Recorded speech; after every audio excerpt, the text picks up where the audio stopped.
Olá, boa tarde a todos que estão nos assistindo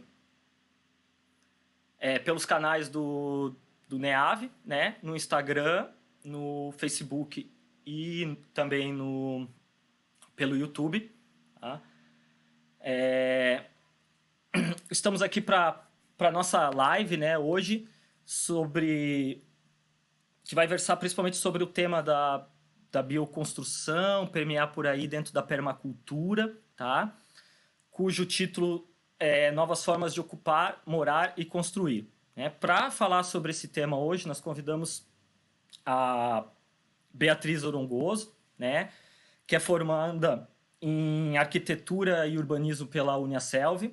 Ela também é permacultora formada pela Nova Oikos, né, da nossa amiga Mildred. Ela tem experiência em bioconstrução e permacultura urbana. E também ela participa como voluntária no IPEV. Ela vai até expor um pouquinho mais sobre o IPEV, o que é o IPEV.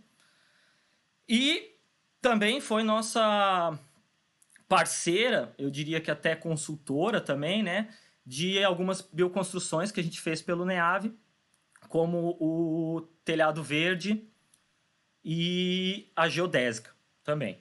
Tá? Convido a quem está no Instagram, eventualmente, a virar o seu celular, né? Tá na posição um pouco invertida, tá? Porque a gente também está ao vivo no YouTube e no Face, cuja resolução da tela é distinta. Tá?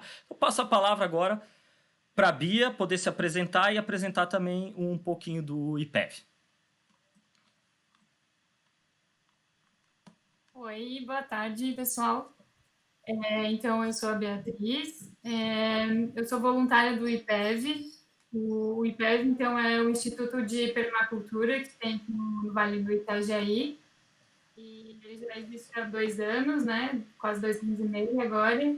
A gente tem feito bastante trabalhos de mutirão, de bioconstrução, de geodésica, de feiras também pela cidade e dando consultoria de permacultura. A gente é um grupo de umas 20 pessoas, então que tem gente de diversas áreas que faz diversos tipos de trabalho, né? Então, um pouco que a permacultura traz, essa interdisciplinaridade mesmo. Bom, como o assunto vai ser novas formas de ocupar, morar e construir, a gente está pensando em expor aqui temas que voltem para que a gente observe as nossas cidades de uma maneira diferente, né, distinta. Para quem passeia por aí, passa pela cidade, vai a trabalho, cruza um centro urbano, consegue perceber diversos problemas relacionados com essa ocupação, né, com a forma que a gente preenche esse espaço geográfico. Tá?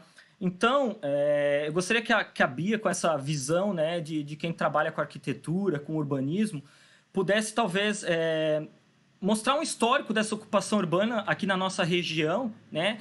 E claro, a nossa região ela é similar a muitas outras regiões do Brasil, né? A forma como aqui foi ocupado e é ocupado se assemelha muito com outras regiões. Então, eu gostaria que ela desse esse panorama de como ela observa, né, essa ocupação urbana na nossa região e esse paralelo com outros locais do Brasil.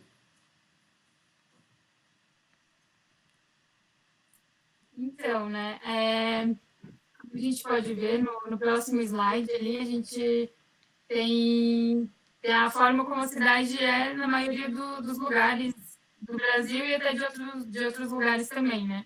Mas é esse adensamento que ocorre nas partes que são urbanas e isso é o que traz a maior poluição. Então, por mais que as cidades elas estejam concentradas, é justamente essa concentração e esse grande desmatamento que tem que acaba trazendo tanta poluição e tantas outras coisas que acabam quebrando o ciclo e o ecossistema dos lugares, né? Então, até nessa foto a gente vê ali uma ilha de árvores, né? Então, e tem um paralelo com uma imagem do árvore tecnológica que faz uma explicação sobre essas ilhas que a gente acaba criando e como elas quebram a biodiversidade dos espaços, né? Então, se a gente considerar que a gente está num bioma da Mata Atlântica e tem uma rica biodiversidade nesse bioma, então a gente começa a perder espécies, né? Perder essa biodiversidade. E as cidades, elas acabam quebrando isso e a gente não consegue viver em harmonia com a natureza, né? Então, no próximo slide também, a gente vê a questão do como os loteamentos, eles são feitos, então, os loteamentos, eles são geralmente feitos em larga escala, feitos em todos os lugares meio que da mesma maneira, seguindo um padrão que a gente chama até de carimbo de projeto, né? Então, são projetos que são feitos e aplicados em diversos lugares do Brasil, e se a gente vê que o Brasil é um país super grande e ele tem diversos tipos de biomas, a arquitetura, o loteamento, o desenho urbano da cidade, ele tem que acompanhar o clima, né? Por isso que a gente fala dentro na arquitetura bioclimática também, que vai considerar o sol, o vento, a questão dos morros, e não é isso que acontece, né? A gente só vê uma grande devastação e mudança de topografia para adequar a um projeto, ao invés do projeto se adequar à questão que já existe, né? Que seria a topografia ou a vegetação.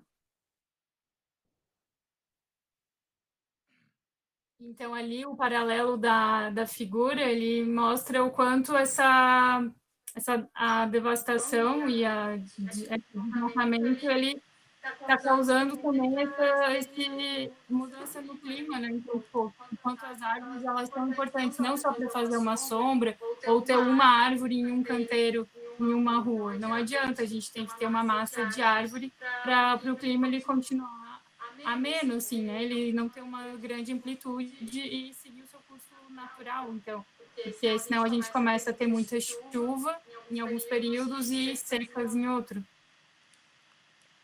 Então, ali no próximo slide, que é o do como as cidades elas se formaram num geral, assim, né?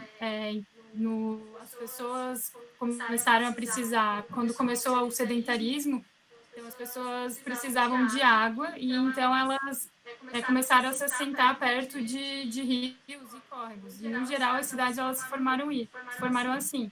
Então, tem o rio em uma parte, aí depois vem a paisagem construída, que então são as casas, e depois, por fora, tem a vegetação. E, então, por fim, a gente sempre está de costas para o rio, né? É sempre o lugar onde a gente vai jogar o esgoto, ou a gente vai só colher a água, mas a gente nunca está aproveitando o rio, vendo ele como um espaço de lazer. Ele é sempre... a gente não tem essa visibilidade, é essa relação que a gente tem com o rio, e sempre considerando que as nossas águas, nossas nascentes e a nossa vegetação são as coisas mais importantes para a gente manter essa biodiversidade dentro das cidades e manter uma relação harmônica com isso, né? Então, a gente tem ali um exemplo em Florianópolis, em São Paulo, de canalização do rio, que ou a gente está de costas ou a gente esconde ele, né? Aí, esse slide que está agora esse é o mapa de Blumenau, dos loteamentos de Blumenau, no ano de 1864. Então, era quando a Blumenau ainda era uma colônia, né? E dá para ver os lotes sendo colocados ali, bem ao redor do rio mesmo. Pode voltar um slide? Tá naquele do mapa ainda. E a gente vê todos os lotes colocados ali ao redor do rio mesmo, ao longo do rio. Por isso que começou a se causar as enchentes, né? Então, quando começou a dar mais enchentes, começou a se ocupar os morros. Ali embaixo tem um gráfico que mostra, por exemplo, a linha que está não pontilhada, que está contínua, é a linha de chuvas na cidade antes da urbanização, né? Então, a linha do rio, tipo, de amplitude do rio, ela era bem mais suave, né? Ela fazia uma curva bem mais, então tinha chuva, enchia, mas a vegetação ela conseguia segurar essa água. Agora, depois, após a urbanização, o levantamento que se fez, então, é que são picos grandes, né? Então, choveu, enche. Daí, tipo, não chove mais, seca total. Então, são picos, e isso é muito ruim para a nossa relação com a água, né? Então, até em questão de enxurradas, de enchentes, essa urbanização devastando lugares muito grandes e muito concentrado acaba causando isso. E a ocupação de Blumenau, ela se deu dessa forma. Aí o próximo slide, então, a gente vê bem certinho como acontece ali, né? Então, são as ruas que elas vêm em paralelo ao rio, acontece os lotes na perpendicular e a gente de costas para os rios. Então, os lotes, eles tinham que ter acesso ao rio, então, para a maior parte dos lotes, eles das casas, das pessoas, terem acesso a esse rio para usar para irrigação, para banho, né? Então, eles acabavam ficando de costas, e daí e a rua passava ali no meio das casas.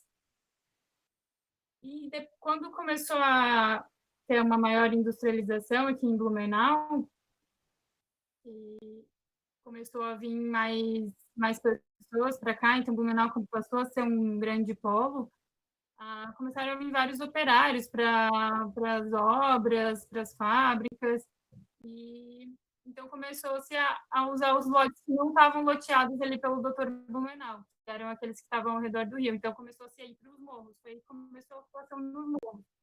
E a primeira favela, a favela Farroupilha, ela ela estava ali ao redor do rio, mas numa questão de limpeza da cidade, teve um prefeito que foi e expulsou eles para deixar a paisagem mais bonita, né? Para tirar aquele aglomerado que tinha ali.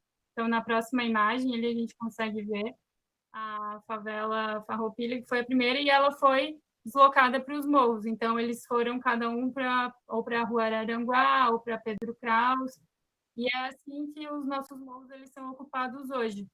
Então, a questão das enchentes e dessa relação não harmônica que a gente tem com as cidades e com a natureza, elas afetam diretamente as pessoas de classe mais baixa. Tem um mapa ali que ele está sobrepondo as áreas, então, que tem mais, como é que é? Mais potencialidade para ter deslizamentos ou para ter enxurradas, e as áreas de pobreza. Então, os pontinhos, eles são as áreas de pobreza, e as partes em amarelo ou vermelho, eles são as áreas que são mais suscetíveis a deslizamentos, né? Então, a gente vê que está muito interligado, assim. São poucos os pontinhos em que não tem risco de deslizamento. A maior parte dos aglomerados subnormais que tem em Blumenau, que foi feita uma pesquisa em 2011, em 2010 pelo IBGE e depois em 2011 pela prefeitura, no planejamento de habitação de Blumenau, e o IBGE identificou 17 aglomerados subnormais em Blumenau, e esse planejamento encontrou 55. Então, a gente tem muitas favelas, muitos aglomerados subnormais em Blumenau, e eles estão todos escondidos, né? Muita gente acha que isso nem existe em Blumenau, que é só ali o centro, e esquece de que as coisas estão escondidas atrás dos morros. Então, a gente ter essa visão de harmonia, de uma visão sistêmica com a cidade, de como planejar ela, está diretamente ligada também em dar uma qualidade de vida para todas as pessoas, de uma forma mais igualitária e justa, né? Então, o próximo slide, a gente vê ali a Blumenau em 2011, que então, quando teve uma das enchentes, não foi a maior, né? A maior foi a que mais causou coisas graves, assim, em questão de deslizamento, foi de 2008. E depois a gente vê, então, em 2020, esses dias, aí a gente passando por seca, né? Então, a nossa relação com a água, ela realmente não tá, não tá boa, assim, a gente tem que fazer alguma coisa para mudar.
Opa, agora sim.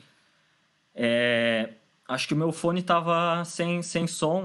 O que eu queria pontuar para você, Bia, é que é o seguinte: é, abordasse bem os problemas aqui da nossa região, né? Acho que você expôs uma parte do que são esses problemas da ocupação local, tá?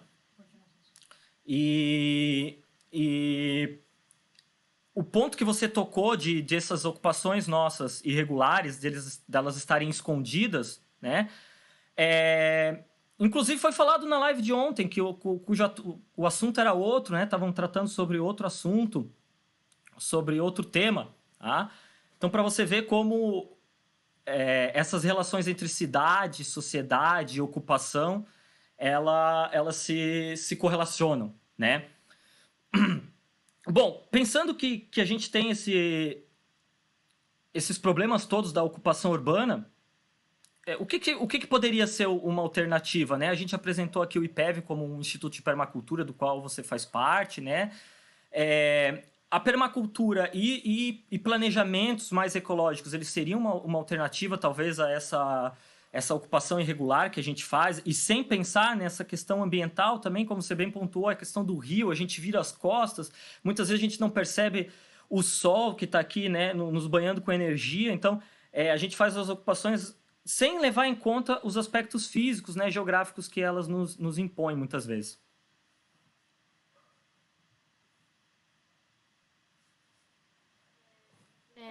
Então, Giovanni, a permacultura ela vem sim como uma forma de a gente ocupar melhor os espaços, né? Muitas vezes a permacultura, às vezes ela fala questão de lotes ou, mas enfim, ela pode ser aplicada em diversas escalas, né?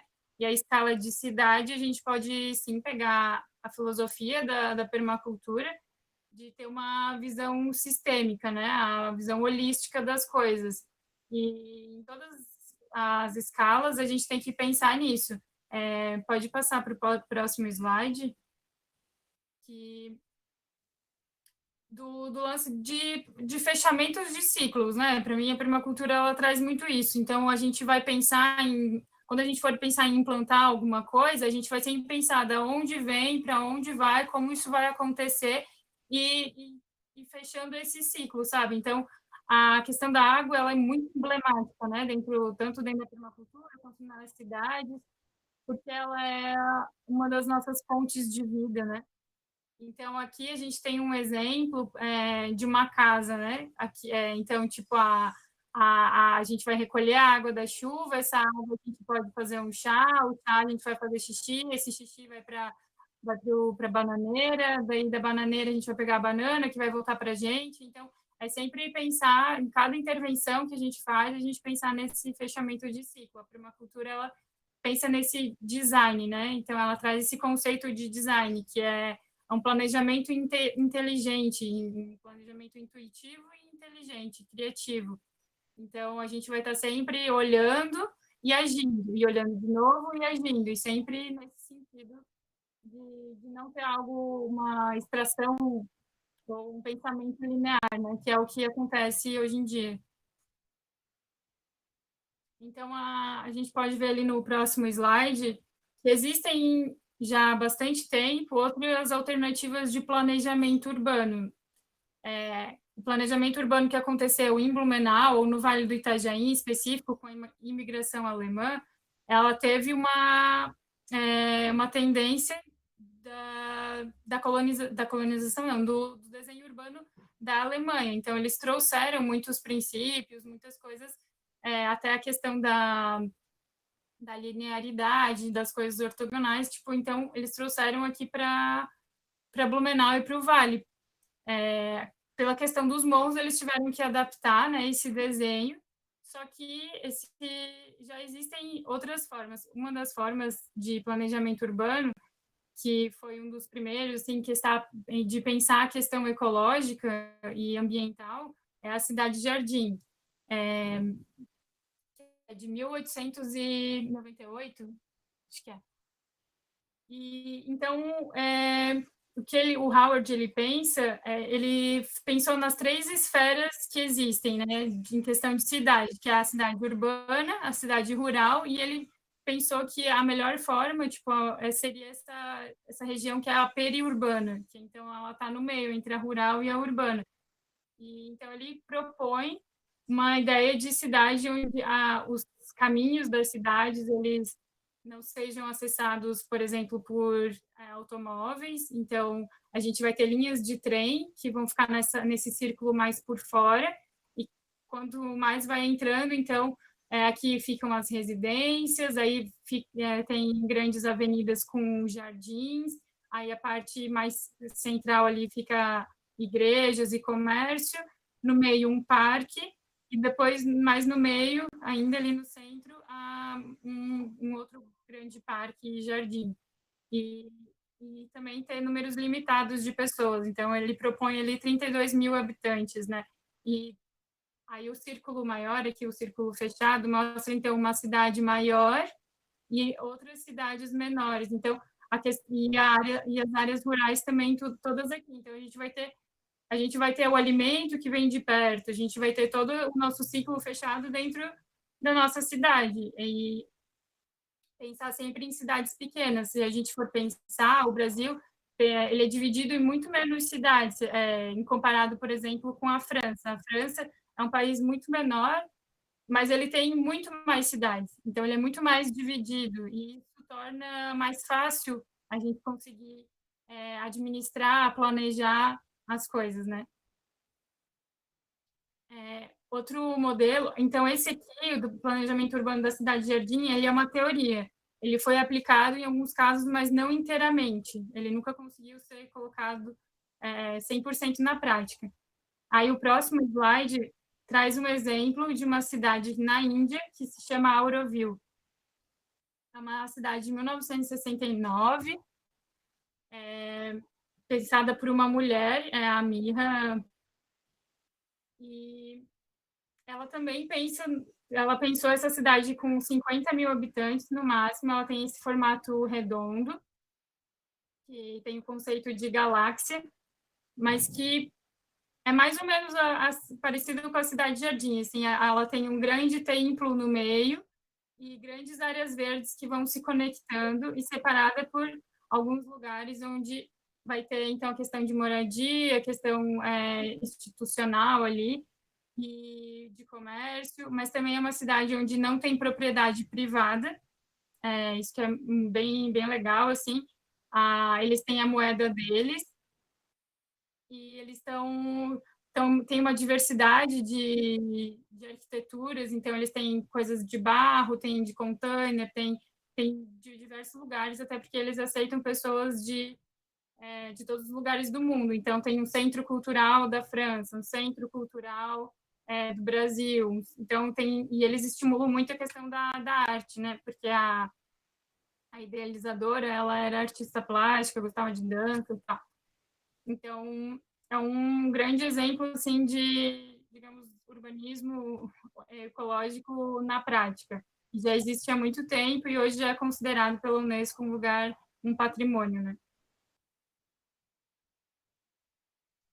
Aí, saindo um pouco do planejamento urbano, que é uma visão macro de desenho, a gente tem algumas ferramentas de infraestrutura estrutura verde, que está no próximo slide ali.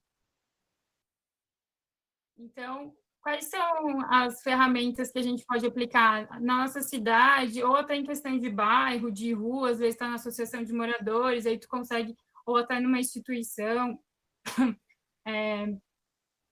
Então, uma das alternativas que a gente tem para integrar a natureza, a questão ambiental, da água e da vegetação na cidade, então, é fazer essa integração com uma biovaleta, que ela nada mais é do que tu direcionar a água para um canteiro, que pode estar em qualquer lugar, na calçada, dá para fazer alguma coisa, enfim, e que ela vai filtrar essa água e também vai levar uma parte para o lençol freático e uma parte vai ser canalizada, então, para o rio.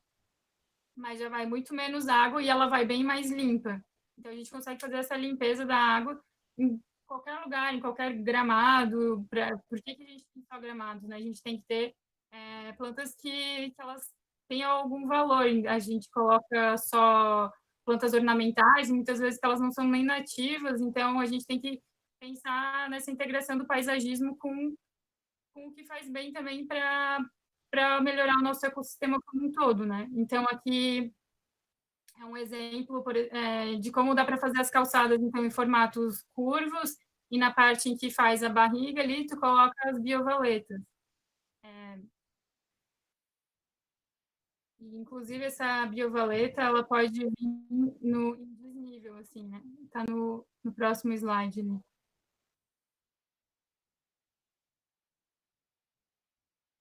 Daí, no outro slide, tem os jardins de chuva. Os jardins de chuva, eles podem também ter diversos desenhos e eles também vão nesse sentido de direcionar as águas, então, que vem do asfalto, que vem da rua, da calçada, e direcionar para um canteiro onde ele vai poder ficar por mais tempo. Então, quando tiver uma chuva forte, ele vai alagar, ao invés de isso ir direto para o rio, então a gente vai diminuir a água que vai para o rio direto, né? Porque se a gente começa a impermeabilizar todas as nossas ruas, o rio ele enche muito rápido. E também a gente utiliza plantas que fazem essa filtração com as raízes, né? O próximo slide, então, é um exemplo de uma bacia de retenção ou as lagoas pluviais, né?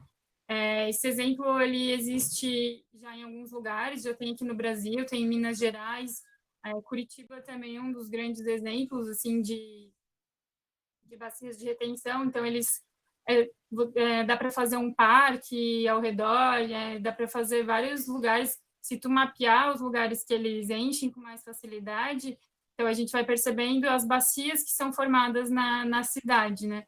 E aí a gente, ao invés de ficar lutando contra isso, a gente cria um parque, cria um espaço de comércio, de lazer, e coloca bacias que elas vão encher quando chover. Então, ao invés de a gente colocar algo ali de moradia, que vai afetar as pessoas, a gente coloca espaços públicos que eles não vão sofrer se encher. Outra alternativa, que está no próximo slide, então, a questão que a gente lida com com o nosso cocô, né? A gente tem um lance de cocofobia e a gente tem que parar com isso. É uma parada natural e a gente pode tratar isso de diversas maneiras, né? Tem o banheiro seco, que é uma das alternativas, mas aqui a gente traz os alagados construídos. Que então nada mais é do que tu tratar, ao invés de colocar tudo em estações de tratamento de esgoto, que são públicas, a gente pode tratar isso com químico, né, de uma forma convencional, com bastante químico, então a gente pode tratar isso de uma forma bem mais natural, e inclusive com um paisagismo muito bonito, ou até comestível. Então, a gente vê aí alguns exemplos de paisagismo que poderiam estar no meio da cidade. A gente não precisaria estar colocando estações de tratamento em lugares em que ninguém está perto por causa de cheiro, ou que ocupam grandes áreas, ou às vezes até devastam para ter essas áreas, porque são infraestruturas muito grandes, né, se a gente for ver estações de tratamento. E se a gente conseguir multiplicar isso, ao invés de fazer uma grande estação, a gente faz várias pequenas, porque daí elas não se sobrecarregam e ainda tem um paisagismo super bonito na cidade. Então, quando a gente pensa em tudo isso, ali no próximo slide, a gente ali tem... Eu adoro esse negócio do árvore ser tecnológico, porque eles trazem uns desenhos que são muito bons, assim, né? Então, tipo, eles trazem ali que cidade verde e criança mais inteligente. Tem um estudo que fala o quanto esse contato com a natureza ativa o cérebro, deixa a gente mais feliz. Inclusive, os japoneses também já trazem isso, né? A questão das ilhas de calor nas cidades. Então, ali, quem não convive com a natureza não aprende a defendê-la, né? A gente não ama, a gente não vai defender aquilo que a gente não conhece. A gente tem que conhecer para combater a devastação. Então, de trazer realmente as florestas de volta para a cidade, né? Para a gente ter essa harmonia.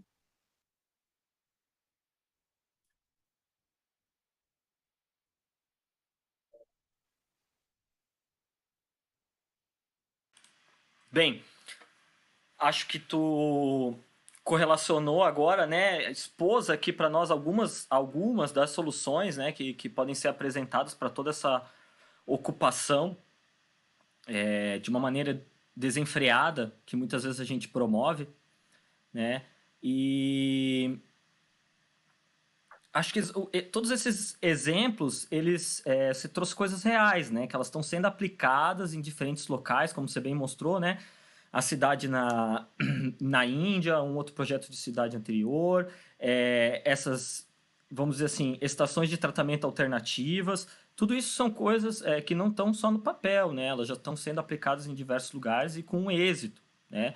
O que nós precisamos levantar uma bandeira, né? E aqui daí vem a minha fala, talvez como um representante do NEAV, que trabalha principalmente com agroecologia e com uma outra visão, né, de sociedade, de modo de a gente interagir com o planeta, de que a gente promova justamente esse tipo de ação, né?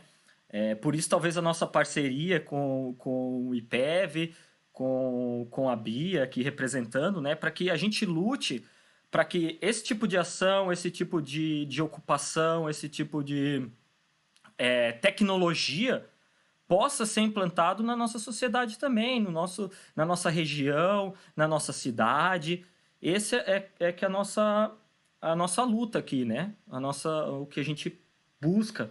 Inclusive trazendo esse tema à tona aqui nesse momento, né? Fazendo uma live sobre isso, para que as pessoas adentrem esse conhecimento e saibam que a gente tem outras alternativas, que a gente tem alternativas de ocupar, enfim. Acho que esse panorama que você deu para nós, né, de como a nossa ocupação urbana se faz, quais são as alternativas, ela também nos mostra uma relação que a gente tem entre sociedade e comunidade, né? Então, a sociedade como um todo, a comunidade com a gente ocupa. E meio que a nossa conversa ela está saindo, né, de um espaço macro, que é o urbanismo, o planejamento de uma vista maior, e vindo para um espaço menor, né? Então, nessa relação também, vindo para um âmbito mais micro, vamos dizer, né? Então, saímos da sociedade, começamos a entrar na comunidade e até já vamos pensando que em novas formas de moradia, como é que a gente vai ocupar esses espaços também, nós, assim, né, como pessoas pertencentes a esse espaço, né? Como é que a gente tá nesse ambiente todo? Se você puder nos agraciar com mais umas palavras.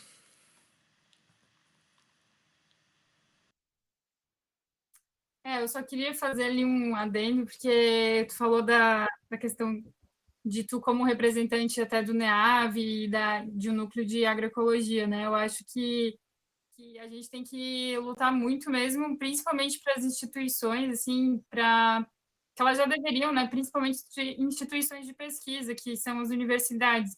A gente está, digamos, numa universidade que é um lugar de experimentação, de laboratório, que deveria ser, pelo menos, e a gente não tem essas experimentações, principalmente quando tem cursos de engenharia florestal, engenharia sanitária, arquitetura. Então, a gente deveria estar experimentando essas soluções. Eu sei que a Univale de Itajaí, ela tem alguma coisa nesse sentido, assim, de tratar a água com essas lagoas construídas, né? Mas é muito pouco se a gente for pensar ainda. As instituições elas deveriam estar investindo nisso, porque não são grandes investimentos perto do que pode se fazer, sabe? Vou retomar a fala aqui, então, só um pouquinho, porque acho que isso que você falou é bem importante mesmo, né? Então, estou aqui como um servidor, né, professor do Instituto Federal, e realmente tem muitas alternativas que elas estão ao nosso alcance, né? Nós poderíamos justamente aplicar nesse ambiente já que fomenta uma tecnologia, inovação. Acho que o ambiente, justamente para a gente estar trabalhando com isso, são esses ambientes, né? Talvez a nossa experiência aqui seja um ponto positivo, onde a gente conseguiu colocar, mas foi pouco, né? A gente colocou algumas bioconstruções, algumas ideias para dentro do campus, mas a gente ainda precisa avançar muito nesse sentido, né? Por exemplo, a gente tem pesquisas de diversos setores, de diversas universidades com tratamentos alternativos para você fazer do seu esgoto, vamos chamar assim, né, no próprio ambiente.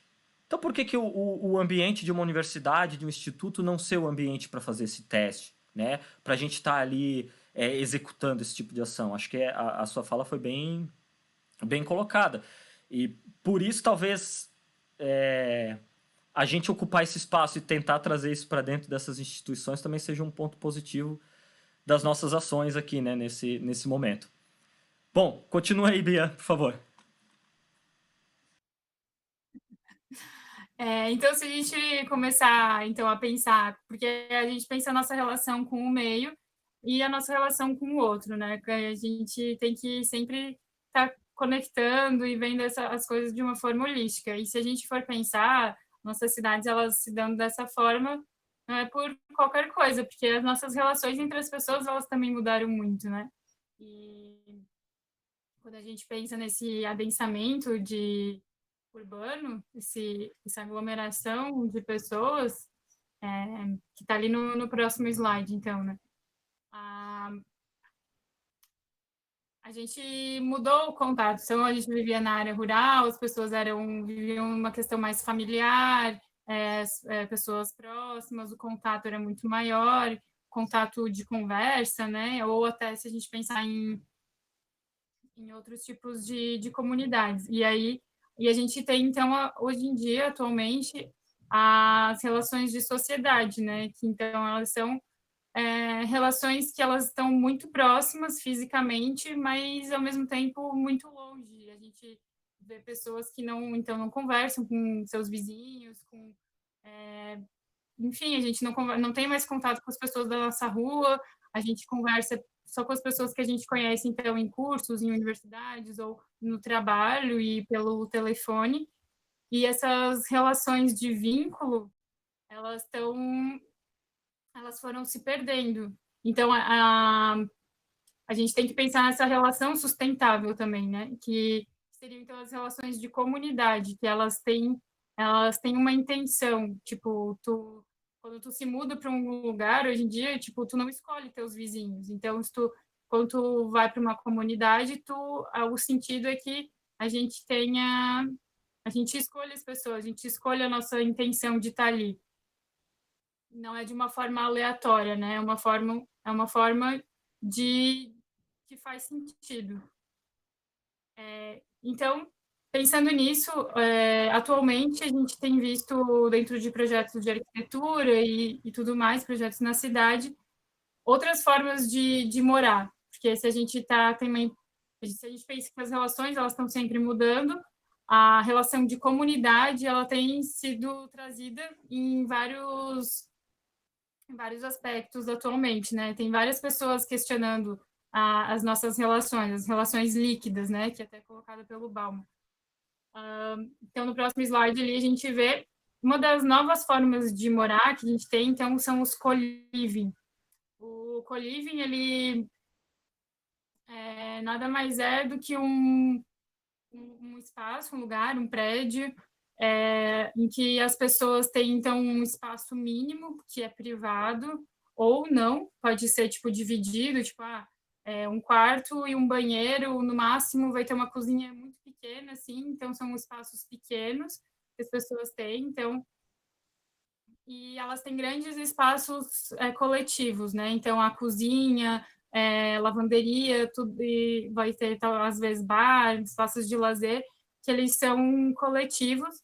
E mais do que isso, o co-living, ele sempre traz a questão de economia circular, de economia participativa também. Então, as pessoas que escolheram morar num co-living, elas vão juntas decidir e gerenciar o espaço. Então, quando tu compra ou tu decide morar num desses lugares, tu tem que estar disposto a esse tipo de vida, né? E eles vieram muito no sentido das pessoas que então trabalham e viajam, dos novos nômades digitais, porque tu pode, por exemplo, tem exemplos de co-living que tu compra um apartamento, um lugar, e tu pode tanto ter em Blumenau, quanto pode ter em Floripa, então são, digamos, filiais, né? E então tu não vai ter uma casa, tu vai ter várias que tu pode estar viajando. E também são sempre lugares em que eles estão muito próximos da infraestrutura urbana, né? Então são sempre próximos do centro, que tem um alto valor de mercado. Por isso que são espaços muito reduzidos, para eles serem mais baratos, então terem espaços coletivos, que daí fica são geralmente destinados a pessoas de uns 30 anos, assim, né? É mais para esse público. E também tem os co-housing, que é um outro tipo de moradia, que ele, ao invés de ser um prédio só, eles são várias casas. Então, o público-alvo são pessoas mais velhas, né? Ou famílias, que então querem morar com outras famílias, e elas também têm esse sentido de alguma intenção em comum. Todas as pessoas ali, elas vão ter algo em comum. Então, elas vão construir objetivos, vão construir como que vai ser aquele espaço. E os dois, eles vêm nesse sentido de comunidade, né? Então, a gente vai escolher as pessoas que a gente vai estar morando, a gente vai decidir o que vai acontecer, a gente vai cozinhar junto. Então, também de ter esses trabalhos diários, cotidianos, que são eles, muitas vezes, que criam as nossas relações, né? Tipo, que aumentam, que fortalecem o senso de comunidade, de empatia. Então, todos eles, o cohousing sempre vai ter uma casa-mãe, que então é a casa onde as pessoas vão almoçar todos os dias, vão ter cursos juntos, e vão ter jardins compartilhados, então tu vai ter a tua casa ali privada, mas todo o resto ele vai ser compartilhado. E a ideia é compartilhar a vida, né? Não é só não é um condomínio. Um condomínio ele é diferente porque ele não tem essa questão da integração e da intenção de viver em comunidade, né?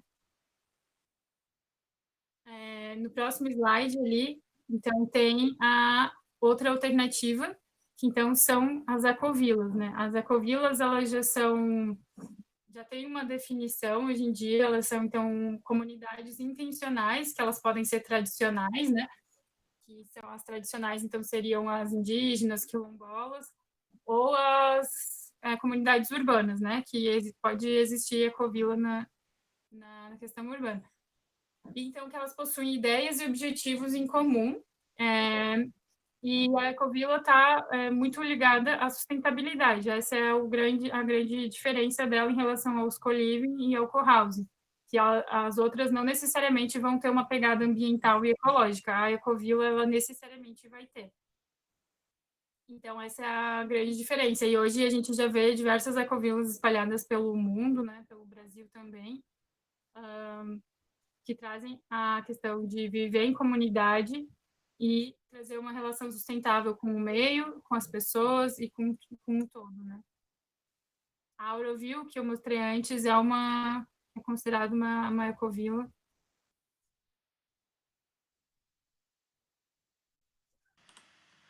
Ah, bom, eu acho que você trazendo esses novos exemplos, né, de como a gente, como ser, né, também ocupar a Terra. Foi bem legal essa proposição sua entre, né, o que vem a ser a comunidade, como uma visão de comunidade também altera como a gente se relaciona com o entorno, né? O entorno não é só o ambiente, são os outros também, né? As outras pessoas, as relações que a gente tem. Então, se a gente quer mudar o nosso entorno, né, físico, é legal que a gente mude também as formas de relação que a gente tem com quem está próximo da gente, né? Formando justamente esse vínculo de comunidade, né? É, quando a gente pensa, então, na nossa moradia, na nossa casa, assim, para quem já tem alguma experiência que já construiu alguma vez ou sabe o valor que tem uma construção, além do valor monetário, esses materiais eles têm um alto valor energético, né? A tirada de alguns materiais da natureza ele tem um custo energético altíssimo, além, claro, da degradação ambiental que ele causa, além da construção vir ser um acúmulo desse material que já causou toda essa degradação, aí você faz a construção, ela está lá acumulada, né? Então, se depois tu quiser se desfazer dessa construção, ela também é um problema, porque tem um monte de material acumulado lá, de alto valor energético, com problema ambiental. Tem alternativas para isso? Quais são as alternativas? Para que caminho a gente vai, Bia?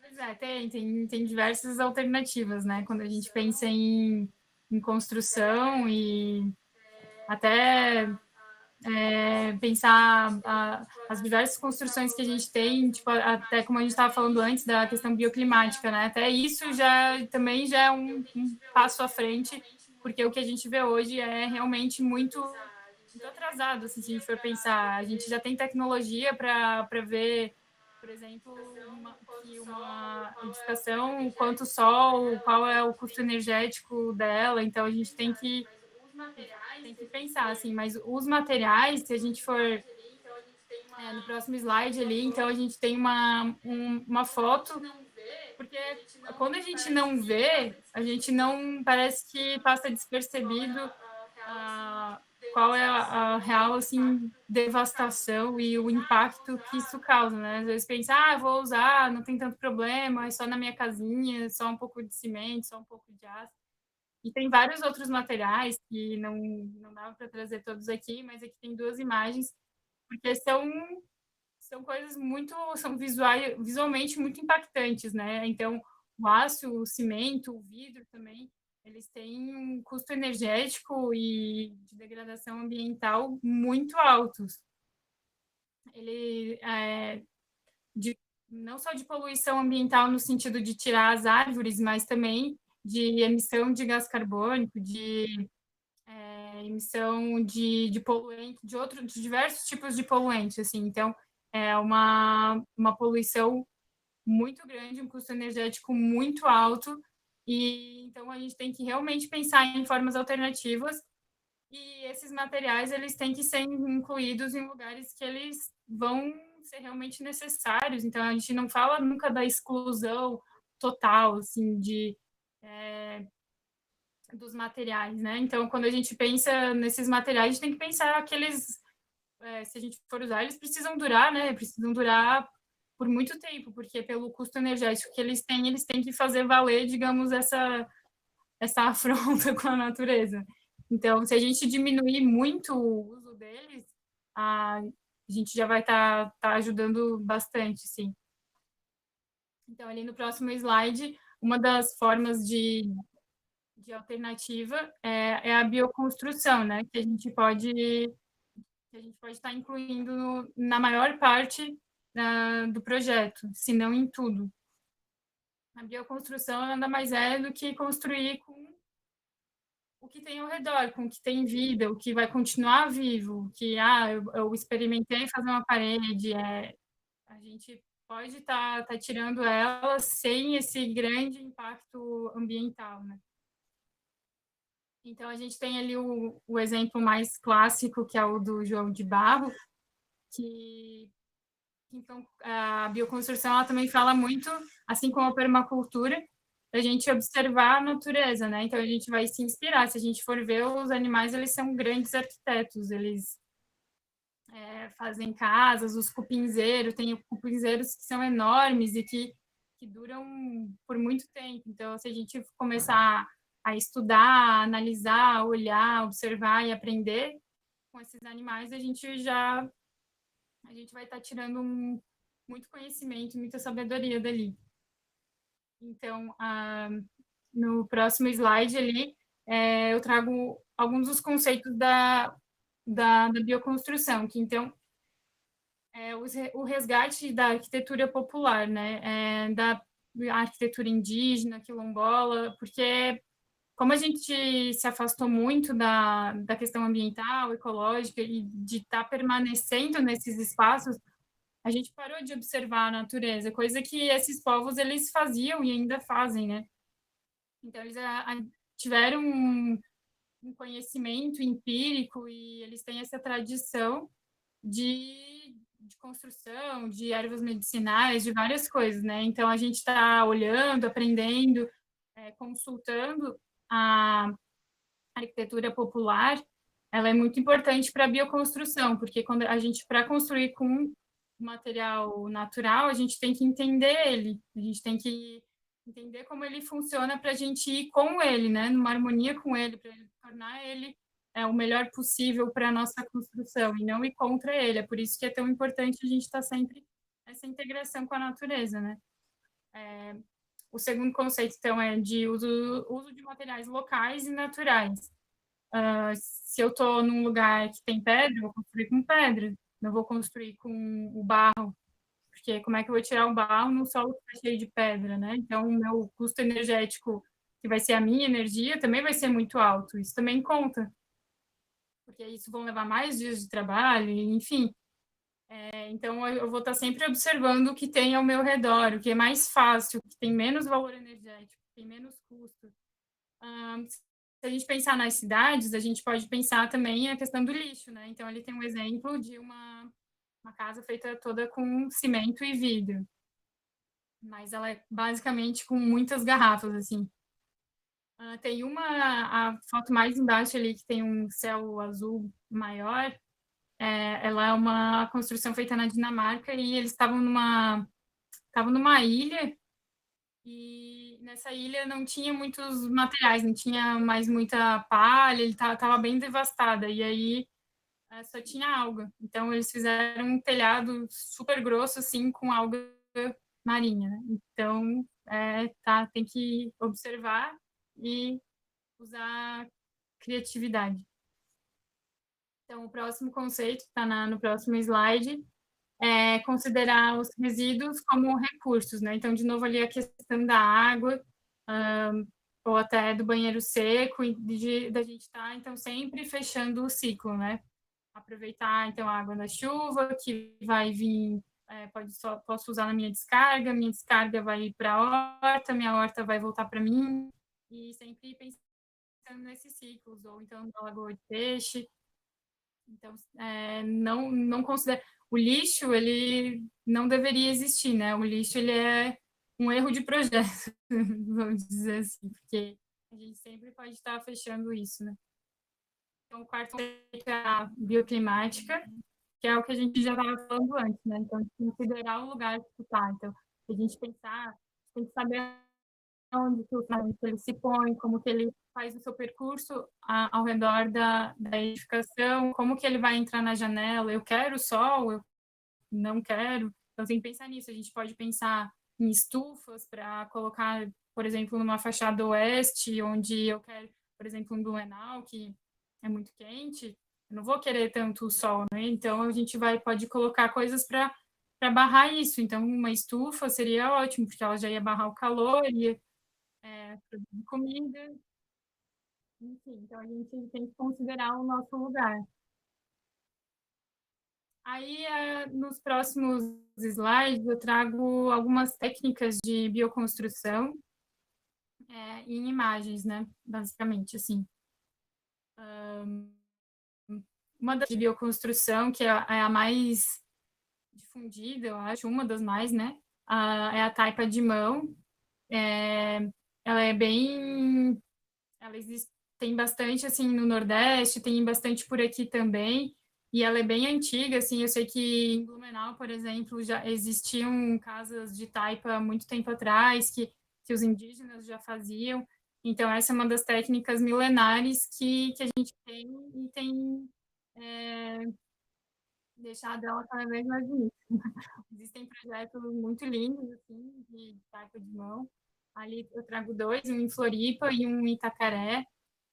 Esse de Itacaré, inclusive, eu também ajudei a construir, foi muito legal, foi um processo bem massa, assim. E ela é uma técnica muito rápida, ela é leve, ela é rápida, e existem já formas de sistematizar ela, então é um jeito bem legal, e ela é toda de barro cru. A única coisa é que tem que ter, como a maior parte das coisas de bioconstrução, tem que ter um bom chapéu e uma boa bota, né? Então a gente tem que ter fundações altas e chapéu largo.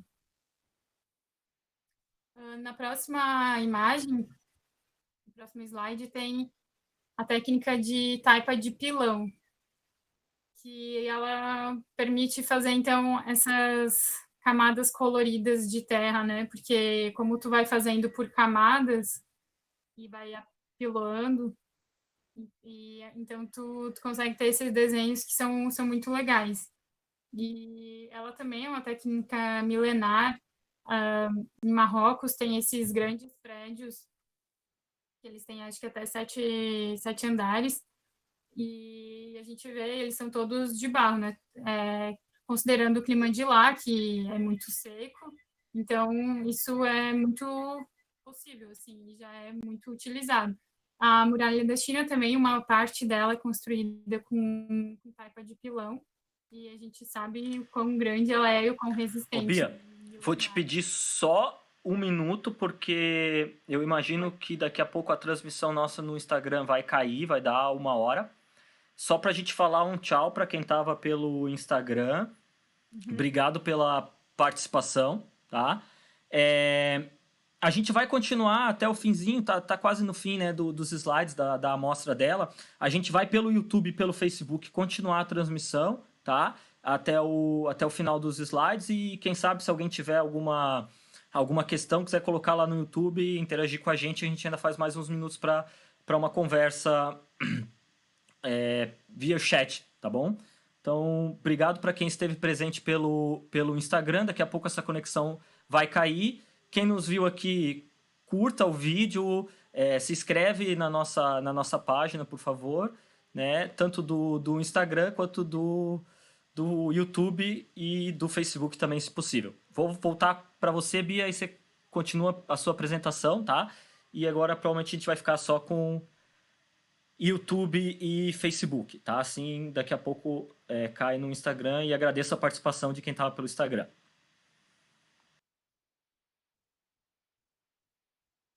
Tá bom.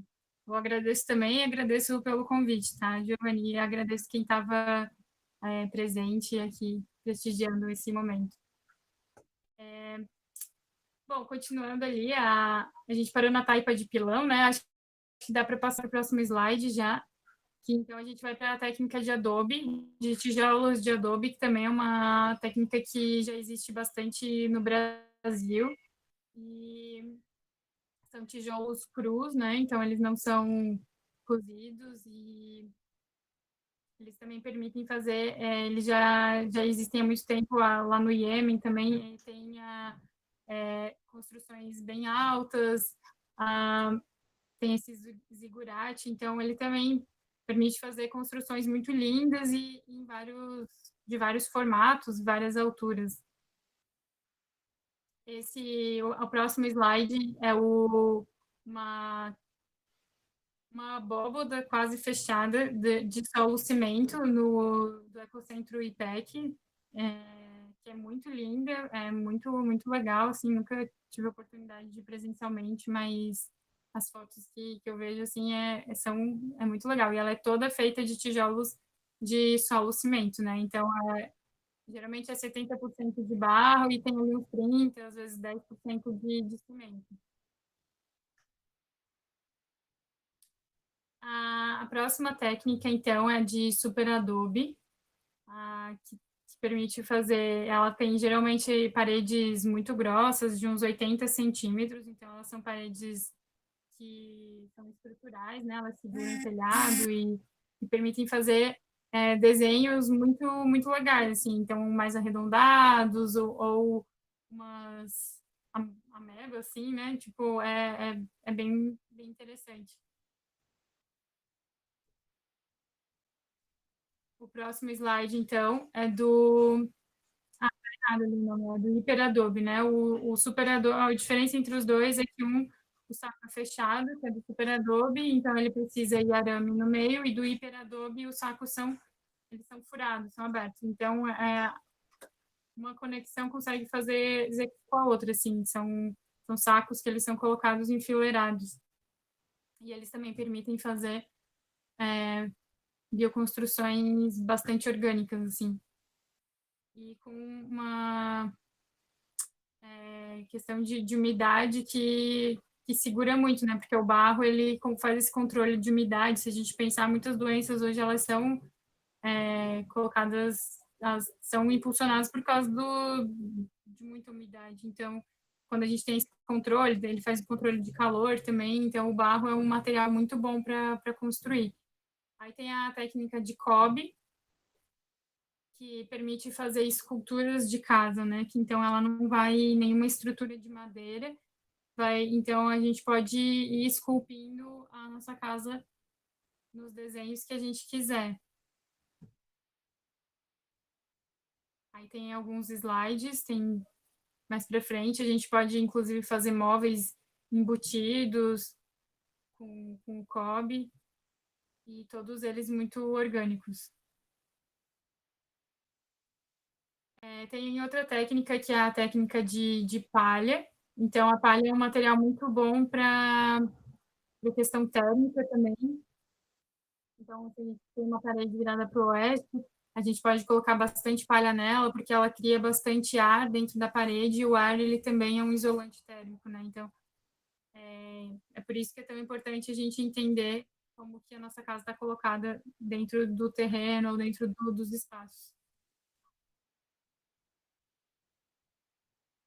E, por último, tem a técnica de cordwood, que, então, ela não é estrutural, ela precisa de estruturas de madeira e ela vai tocos de madeira no meio, então isso faz economizar barro, ou seja, acelera o processo, né? E ela fica bem bonita também, pode ser usada inclusive no piso. E é isso que eu trouxe hoje. Maravilha, Bia. Acho que você trouxe um assunto, né? Claro, a gente tinha planejado, mas é um assunto vital. A gente, como já foi colocado aqui, os comentários que a gente recebeu no Instagram, no YouTube também, né? Que é vital, é importante, é necessário que a gente repense, né, a nossa forma de estar, de ocupar esse planeta, né? Que a gente possa trazer alternativas. Eu acho que a sua fala aqui veio mostrar essas possibilidades, né, essas alternativas, tanto para um âmbito mais macro, como o urbanismo, como a ocupação urbana, como algo numa área geográfica maior, quanto para algo mais próximo da gente, né, da nossa moradia, da nossa ocupação e até mesmo tocando o assunto da nossa relação interpessoal e a formação de uma comunidade. Tá?